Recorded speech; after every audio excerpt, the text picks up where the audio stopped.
You want the calm, the clarity, the quiet mind. You want to sit still like a monk and finally feel in control. So you download the app, light the candle, straighten your spine, and for 10 minutes, you taste peace. Then you stand up and your life is the same. Your inbox is still there. Your bills are still there. Your body is still soft. Your goals are still undone. And your mind is still looking for an exit. That's the part nobody tells you. Meditation can make you feel better, while your life keeps getting worse. Satoshi loves that sentence. He hears it and thinks, good, then I'll just meditate more, because Satoshi is modern. Satoshi is stressed. Satoshi is stressed. Satoshi is a collector of techniques. He wants the feeling of progress without the discomfort of movement. Takeshi hears it differently. He hears a warning. He hears an accusation. Because Takeshi knows what most monks won't say out loud, stillness without action becomes a hiding place, and hiding feels peaceful until the consequences arrive. There's a Japanese concept for martial arts, Zanshin. It means remaining mind, not just focus in the moment, but awareness that stays before, during, and after action. Calm alertness that doesn't collapse when the strike ends. It's not a meditation cushion concept, it's a battlefield concept. So here's the real question behind this video title.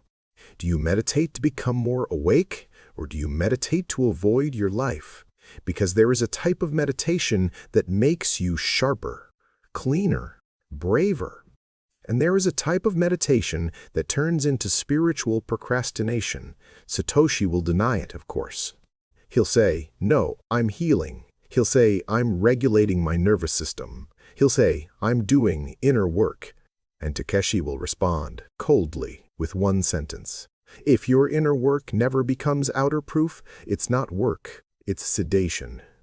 Think about that for a moment. You already know the feeling. You meditate, you journal, you watch a talk about mindfulness, and you feel like you did something meaningful. Then you avoid the email. Avoid the workout, avoid the hard conversation, avoid the risk, avoid the decision. Your mind got a reward without paying the price. That is the hidden trap, and the warrior-monk paradox is the antidote, because historically, the image of a monk is stillness, silence, retreat. But life has never been that clean.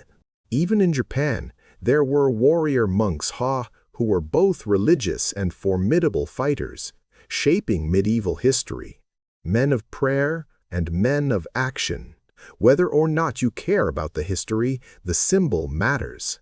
It says, the point of inner peace is not to float above reality. It's to move through reality without losing yourself. Satoshi doesn't understand that. He thinks peace is the absence of conflict. Takeshi knows peace is what you carry into conflict. Now let's amplify the problem, because you can't solve what you keep romanticizing.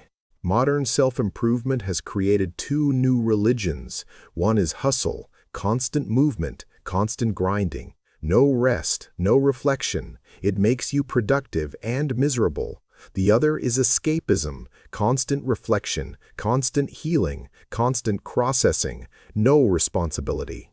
It makes you calm and stagnant. Both are incomplete. Both create a different kind of suffering. Hustle without stillness turns you into a machine with a nervous system on fire. Stillness without movement turns you into a philosopher who can't pay rent, a seeker who can't commit, a person who feels deep but lives shallow. And here's the brutal part. The world doesn't reward intentions. It rewards output. So what don't monks tell you? They don't always tell you that the monastery removes friction. It's designed for practice. The schedule is built. The environment is controlled. The temptations are limited. But your life is not a monastery. Your life is noise, interruption, temptation, and consequence. So your training has to work there, not just in silence. Modern psychology even echoes this. Mindfulness can support behavior change by increasing awareness of how emotions influence decisions and behaviors.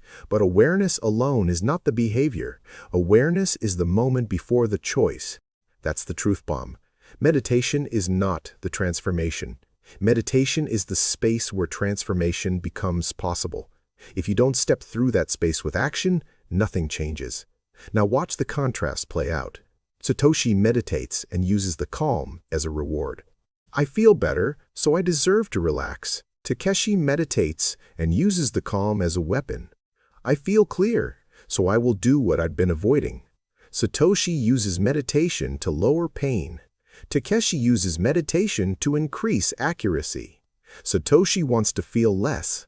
Takeshi wants to see more. And here's where the warrior-monk paradox becomes practical. You need 2 trainings, not 1. Training 1 is stillness, to stop being dragged around by impulse, fear, and craving. Training 2 is movement, to turn clarity into consequences, to turn intention into identity. If you only train stillness, you become peaceful but powerless. If you only train movement, you become powerful but poisoned. So let me give you the model. A simple system you can run daily. First, stillness to extract truth. Second, action to prove it. That's it. But the details matter. Stillness is not thinking about your life. Stillness is seeing your mind without obeying it. Action is not being busy. Action is doing the one thing your mind keeps avoiding. This is where Zanshin comes in, remaining mind. In martial arts, Zanshin is awareness that stays even after you strike. The danger isn't over just because the movement ended. Your mind remains present. In your life, the danger isn't over because you meditated. The real test begins when you close your eyes and then open them. Can you keep awareness while moving? Can you keep calm while taking risk? Can you keep presence while speaking truth? That is the warrior-monk skill. Now, let's make it real with a story. Imagine a man who sits every morning for 20 minutes. Perfect posture, perfect breathing, calm music. He posts about it. People admire him. Then the day hits. A difficult email comes in. His chest tightens. He delays. He scrolls. He tells himself he'll do it later. That's Satoshi. He meditated, but he didn't train the moment that mattered. The moment of friction. Now, imagine another man. He sits for 10 minutes, no performance, no mood. Just breath and honesty. In the silence, he notices the thought he's been running from, I'm afraid to fail. He doesn't analyze it for an hour. He doesn't write a poem about it. He opens his eyes and immediately does one hard thing that his fear has been postponing. Sends the email, makes the call, starts the workout, writes the first ugly paragraph. That's Takeshi. And the difference is not spirituality, it's courage. Now, I'm going to tell you the part you might not like. A lot of modern monk advice is optimized for peace, not for victory. It's optimized for reducing suffering, not for building strength. But your life requires strength. You don't just want to be calm, you want to be capable, you want to be the kind of person who can hold stillness in the middle of movement. So here's the new mindset. Stop seeing meditation as the main practice. Meditation is the sharpening stone, your life is the blade. You sharpen so the cut is clean. And what is the cut? The cut is your decision, your boundary, your discipline, your action. You sharpen the mind so that when it's time to move, you don't hesitate. Now mistakes, because this is where people ruin the whole thing. Mistake 1, you meditate to avoid discomfort. If your meditation is always a retreat from life, your life will become the thing you can't face. Mistake 2, you chase mystical states. You want a perfect emptiness, perfect bliss, perfect silence. Then you measure yourself against it, and you quit because you can't meditate right. A warrior monk doesn't chase perfect stillness. He trains presence under imperfect conditions.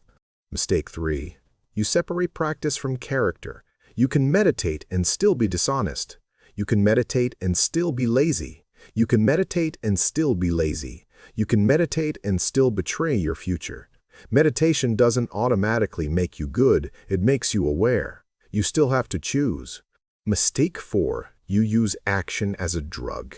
Some people hate stillness, so they stay busy to avoid feeling. That's not discipline, that's fleeing, and the bill always comes due: burnout, rage, emptiness. Balance is not a slogan, it is a schedule. Now I'll give you a challenge that forces the balance. It's short, it's sharp, it will expose you. For the next 7 days, do this every morning. 10 minutes of stillness. No music, no app. Just you, your breath, and honest observation. Then immediately, within 60 seconds, one decisive action that creates friction. Not a to-do list. One action. Send the message you're avoiding. Do the first set of the workout. Open the document and write the first paragraph. Clean the thing you've been postponing. Make the appointment. One action that your old self would delay. At night, write one line. Did my stillness create movement today, or did it replace it? If you do this for 7 days, you'll learn what monks don't always tell you. Stillness is not the goal. Stillness is the training ground. And the goal is to move through your life with the remaining mind Zanshin awake, before, during, and after the moment of action. Now answer this in the comments. Honestly, are you more like Satoshi using meditation to escape action, or more like Takeshi using meditation to sharpen action?